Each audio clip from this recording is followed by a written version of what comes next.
बांग्लादेश में आज होने वाला चुनाव सिर्फ सत्ता परिवर्तन की लड़ाई नहीं है, बल्कि ये देश के भविष्य की दिशा तय करने वाला फैसला माना जा रहा है। एक तरफ चर्चा में है तारिक रहमान और उनके समर्थक, तो दूसरी तरफ जमात इस्लामी जैसी इस्लामी पार्टियों की भूमिका भी बेहद अहम मानी जा रही है।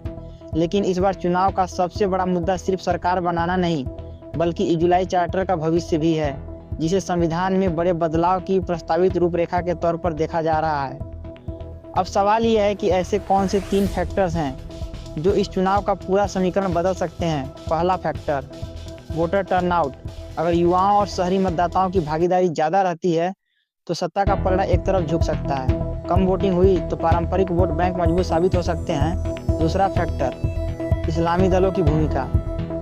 जमात जैसी पार्टियां कई इलाकों में निर्णायक साबित हो सकती हैं। अगर ये पार्टियां खुलकर किसी एक खेमे का समर्थन करती हैं तो चुनावी नतीजों में बड़ा उलटफेर संभव है। तीसरा फैक्टर, इजलाई चार्टर को लेकर जनता की सोच।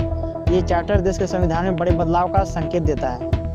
कुछ लोग इसे सुधार का रास्ता मानते हैं तो कुछ इसे लोकतंत्र के लिए जोखिम के तौर पर देख रहे हैं। मतदाता आज तय करेंगे कि वे बदलाव चाहते हैं या स्थिरता।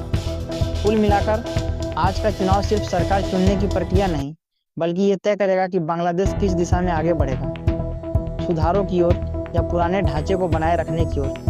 नतीजे चाहे जो हों, इस चुनाव का असर बांग्लादेश की राजनीति के साथ साथ पूरे दक्षिण एशिया की सियासी तस्वीर पर भी पड़ सकता है।